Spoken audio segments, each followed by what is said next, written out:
Israfil inspire pour la première fois une longue et profonde bouffée. Puis ses lèvres s'appuient sur la trompe.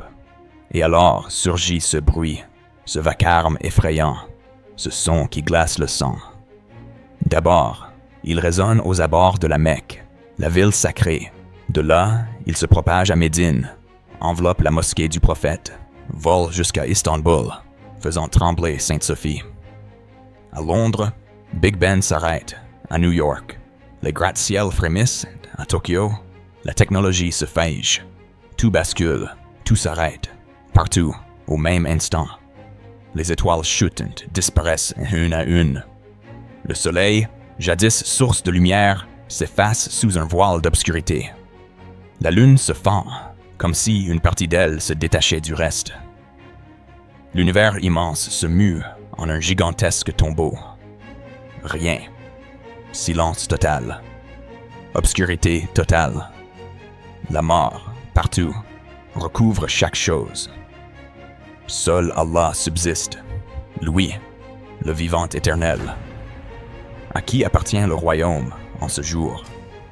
Nulle réponse, sinon la sienne, lui le seul, le suprême dominateur. Combien de temps ce silence, cette suspension, vont-ils durer?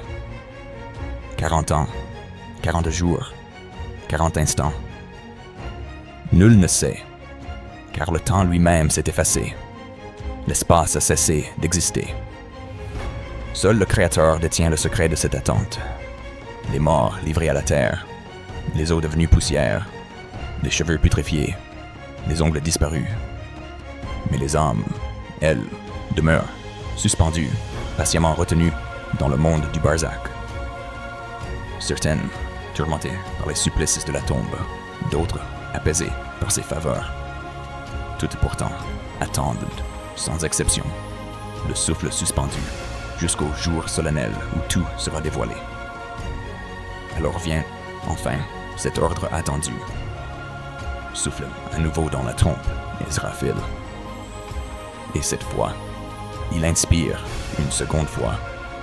Mais ce souffle n'est plus celui de l'anéantissement. C'est l'élan de la renaissance, l'éveil du monde englouti.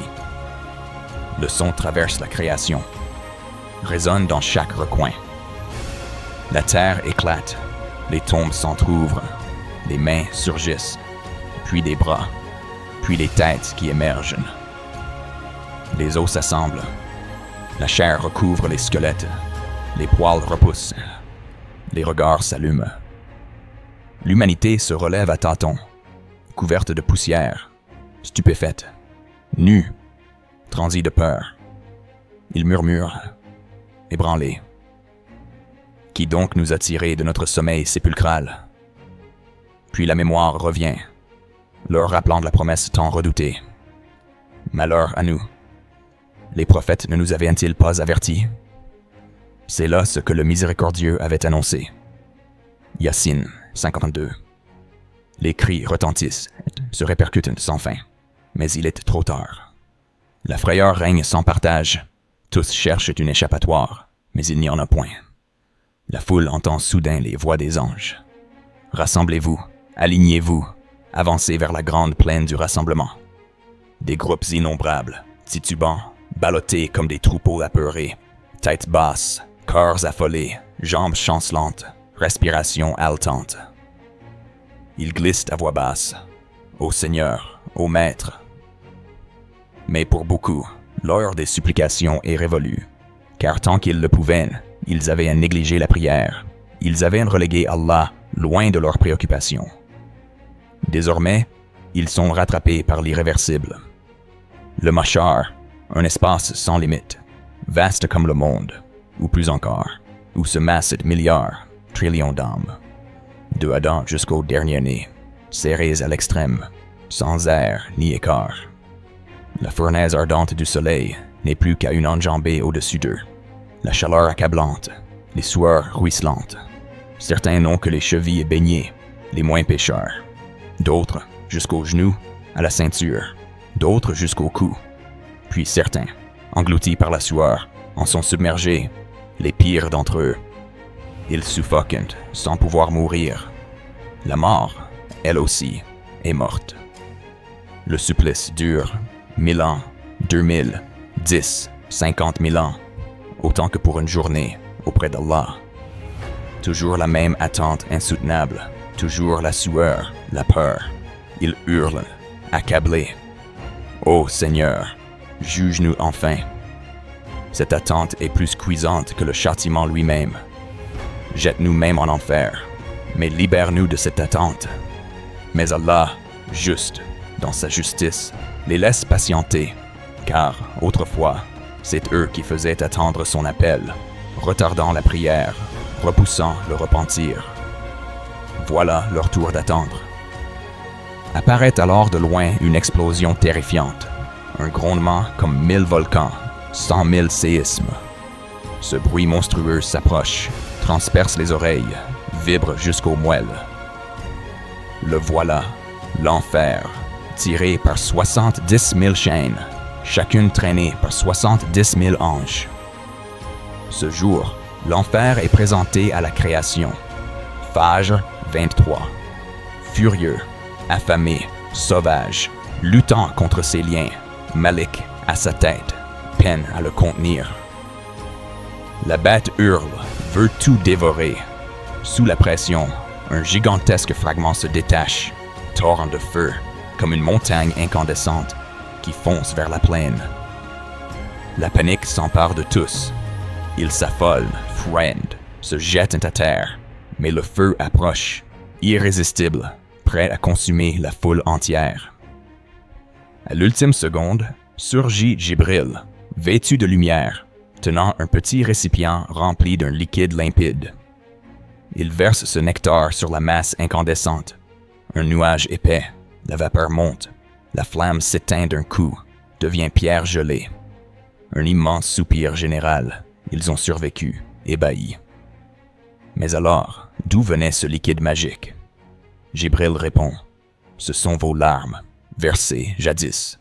Larmes du repentir, de l'humilité face à Allah, de la piété durant la prière nocturne, de la lecture du Coran, d'amour, de crainte pour vos parents. Ces larmes pures ont étouffé la flamme. Mais ce n'est qu'un répit, fugitif. Les croyants exultent de gratitude. Alhamdulillah. Les incroyants, eux, sont saisis d'effroi. Ils n'ont pas de larmes, ils n'auront personne pour les secourir. L'heure du jugement est là, l'attente s'achève. Les noms résonnent. Ahmed, fils de Muhammad. Fatima, fille d'Aïcha. Abdullah, fils d'Omar. Chacun s'avance, tremblant, le cœur prêt à éclater, les yeux écarquillés, le souffle coupé. Voici le livre du destin. Celui qui a semé le bien reçoit son registre dans sa main droite, rayonnant de bonheur. Lisez donc mon livre. J'étais sûr de rencontrer mon compte. Celui qui a fauté reçoit le sien main gauche, livide, hurlant de regret. Que n'aurais-je jamais reçu mon livre, ni connu mon compte? Mais devant Allah, nul ne ment, nul n'esquive. Tout a été écrit, tout est conservé. Malgré la peur, certains renient encore, bafouillent, mentent. Mais Allah sait. Alors, leurs bouches se scellent. Ce sont leurs mains qui parlent. Ô Maître, avec cette main, il a volé. Avec celle-ci, il a commis l'injustice. Leurs pieds témoignent où ils ont couru vers l'interdit, refusé la mosquée. Les yeux parlent.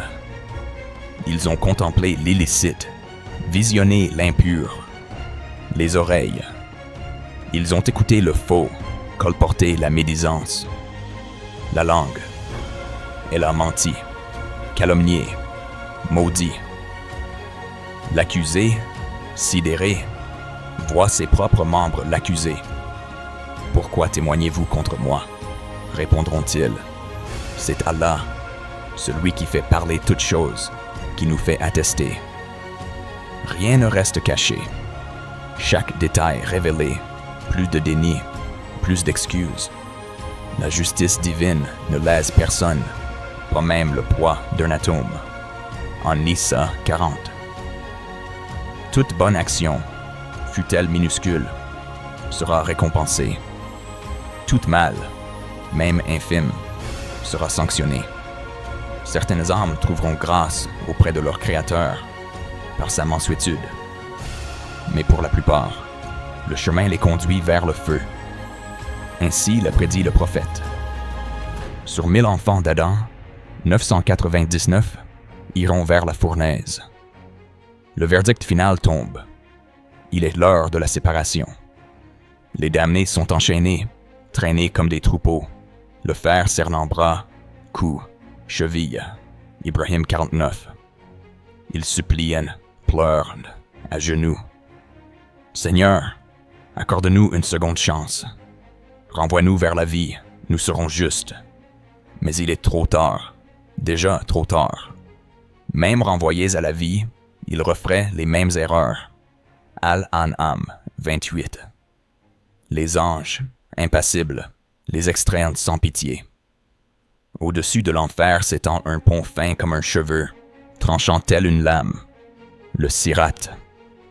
Avant d'y poser le pied, un grondement sinistre se fait entendre, vent brûlant qui gifle le visage, relents de chair calcinés dans l'air. Les croyants passent, guidés par leur lumière intérieure, aussi aisément qu'un chemin lisse. Les hypocrites restent bloqués, leur lumière s'éteint, ils sont avalés par l'ombre. Ô vous qui avez la foi, repentez-vous. Ce jour-là, Allah ne délaissera ni ses amis, ni sa lumière. Tahrim 8. Quant aux mécréants, ils avancent à tâtons, trébuchent, chutent. La majorité ne parvient pas à franchir le sirat. Ils tombent, criant, hurlant. Chaque chute dure 70 ans, tourbillonnant jusque dans la gueule béante de l'enfer. Dévorés, engloutis, un à un. Jamais le gouffre ne se remplit. Allah interrogera l'enfer. Es-tu rassasié? Le feu répondra. En reste-t-il encore? Kaf 30. Pour ceux qui y basculent, c'est une fournaise 70 fois plus brûlante que toute flamme terrestre. La chair est consumée, renouvelée, puis consumée à nouveau, peau après peau, sans pitié. Nisa 56. Le carburant du feu est fait d'hommes et de pierres. Baqara 24. Ils réclament à boire. On leur tend un breuvage bouillant qui les déchire de l'intérieur. Une puanteur de puce, de sang. La mort les cerne, sans jamais les délivrer. Ibrahim 16. Leur nourriture, une plante épineuse qui pousse au tréfonds de la géhenne. Fruits hideux, semblables à des têtes de diable. Gachiya 6. Safat 62, 65. Chaque bouchée est une torture, un vers un supplice. Mais l'enfer n'est pas que feu. Il y règne aussi un froid absolu, Zamharir, aussi cruel que la brûlure même, car aucun répit ne s'y trouve. Peu importe la dimension de leur châtiment, il n'y aura jamais ni fin, ni rédemption. L'enfer, gouffre sans fond, mot qui seul glace l'âme. Le prophète a dit, ce jour-là, il sera conduit, tiré par 70 000 chaînes, gardé par 70 000 anges. 7 portes béantes, superposées, derrière chaque seuil, une lueur effrayante. Le gardien, Malik, apparaît, des yeux comme l'orage, visage sombre, immuable depuis la création de l'enfer, jamais un sourire. Il veille, inflexible, chaque porte réservée à un groupe. La première porte, Jahannam, destinée aux croyants négligents, ceux qui priaient en retard, qui remettaient à plus tard, ceux dont la foi ne fut qu'un mot, sans fruit. Leur peine est temporaire, proportionnelle à leur négligence. Chaque prière manquée, chaque mensonge, chaque injustice y est payée. La deuxième porte, Laza, un feu vivant, intelligent, qui traque ceux qui se sont moqués de la religion, de la parole d'Allah, de l'appel à la prière. Il bondit comme un fauve, ronge, lacère, brûle les organes fautifs, jusqu'à l'os. Ici, la punition reflète le péché même. La troisième, Sakar, pour les insensibles, les égoïstes, ceux qui ignoraient la détresse, la faim, l'orphelin, ceux qui fuyaient les pauvres, ceux qui réservaient leur confort à leur seul bien-être. Ils sont engloutis par leur propre indifférence. Mudathir 42-44. La quatrième, Hutama, pour les amoureux de l'or, de l'argent, des chiffres, avares ou idolâtres de la richesse. Leurs trésors deviennent chaînes et fouettes brûlants. Cette flamme vient percer jusqu'au cœur. Umaza 6-7.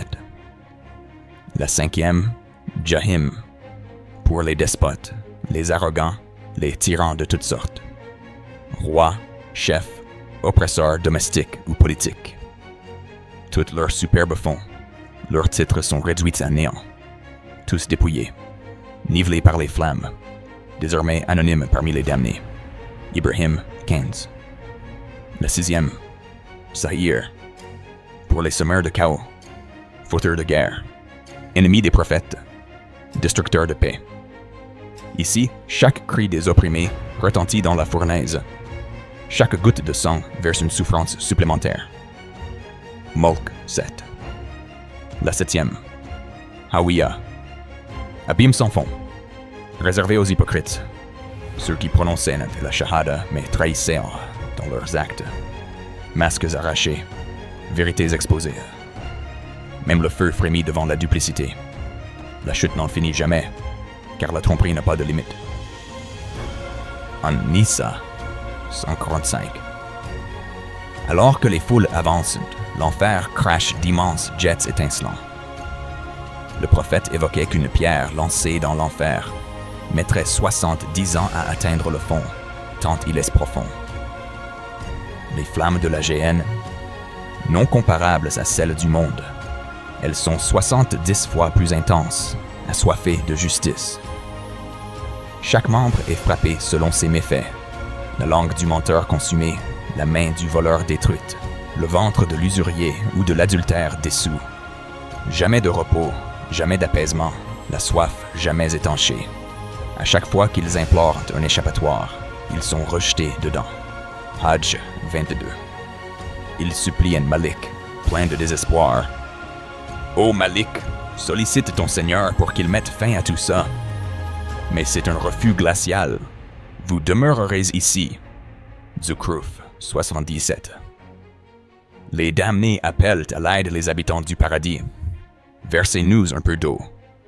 Mais, de l'autre côté, l'interdit est formel. Allah l'a défendu aux mécréants. Araf 50.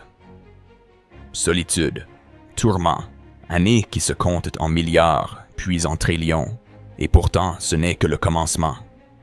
Le temps ici est sans terme, sans issue. Imaginez, le désert du Sahara vidé, grain de sable par grain, chaque 1000 ans. L'éternité de l'enfer ne fait que commencer quand le désert s'épuise. Et la plainte constante. Si seulement nous avions prêté attention. La culpabilité les consume, mais le repentir leur est désormais refusé. L'enfer n'est pas qu'un brasier. C'est le dernier mot du refus, de l'injustice, de l'oubli volontaire. Les incroyants y demeureront à jamais. Les croyants pécheurs y connaîtront un séjour selon la gravité de leurs fautes. Ce sont l'esprit, aussi bien que la chair, qui y sont suppliciés. Humiliation, remords, perte spirituelle les rongent. L'un des plus grands supplices réside dans cette honte indépassable, ce sentiment d'avoir tout trahi. Le prophète a décrit cet enfer polymorphe. Allah lui a donné 2 respirations, l'une en hiver, l'autre en été, d'où proviennent les chaleurs et les froids extrêmes. Ibn Abbas raconte, « Les damnés mendieront un soulagement de la fournaise. Il leur sera envoyé un souffle glacé à briser les os. Alors ils supplieront à nouveau pour regagner le feu, amplifiant leur supplice. De plus, leurs corps seront agrandis, renforcés, pour mieux goûter chaque tourment. Les premiers à être précipités en enfer. Un faux martyr, un érudit orgueilleux, un bienfaiteur désireux de reconnaissance. Chacun, face à Dieu, devra admettre que son cœur cherchait l'admiration des autres, non la face divine, et tous seront précipités, tête la première, dans l'abîme. Le prophète mettait en garde contre l'envie, la jalousie. Elle consume les bonnes œuvres comme le feu dévore l'herbe sèche. Les damnés sont rassemblés en 5 castes. Les faibles dénués de volonté, les tricheurs cyniques, les fourbes qui exploitent autrui, les menteurs professionnels, et ceux au mauvais caractère. Mentir expose terriblement. Prendre le droit d'un musulman par faux serment rendra le paradis interdit et l'enfer inévitable, même si ce n'est qu'un simple bâton d'Arak. Pour ceux qui font semblant d'avoir eu des songes, jour du jugement, ils devront rassembler l'impossible et seront punis. Les faiseurs d'images de créatures vivantes devront insuffler la vie à leur œuvre. Tâche impossible, une source d'angoisse éternelle. Pour les buveurs d'alcool, le prophète explique que tout enivrant est illicite et qu'en enfer, ils goûteront à la sueur ou au pus des damnés. Les punitions varient selon chacun. Feu qui monte jusqu'aux chevilles, genoux, hanches ou clavicules. La peine minimale consiste à marcher sur 2 braises, ce qui fait bouillir le cerveau. Pourtant, la personne croira subir la plus dure des douleurs. Qatada rappelle, même une immersion aussi courte qu'un saut plongé dans l'eau suffirait à rendre la souffrance insupportable. Mais la pire privation n'est pas la brûlure, c'est être coupé de la vue de la face divine. Ce jour-là, les incroyants seront exclus de la miséricorde, voilés de leur Seigneur. Mutafifin 15. Tu as écouté ce récit jusque-là. Tu as découvert ces scènes redoutables, entendu la promesse de la justice suprême. Maintenant, il te revient de choisir sur quel rivage tu veux accoster. Le jardin ou l'abîme. C'est entre tes mains. Pour l'instant, tu as encore le souffle, encore un cœur qui bat, encore la possibilité de revenir. La porte du repentir est entr'ouverte. Mais pour combien de temps? Ce soir, demain, la semaine prochaine. Nul ne sait hormis Allah. Le son de la trompe peut retentir à n'importe quelle seconde. Israfil attend, patiemment, l'ordre tout proche. Et toi, demeures-tu insouciant? Remets-tu à plus tard la prière, le retour à Dieu, les actes de bonté? Mais si ce plus tard ne venait jamais, et si cette nuit était la dernière, dis-moi, d'où nous écoutes-tu en ce moment? Ton lieu compte pour nous, ta présence, ton histoire. Partage-la, car c'est ensemble que la lumière de la foi grandit.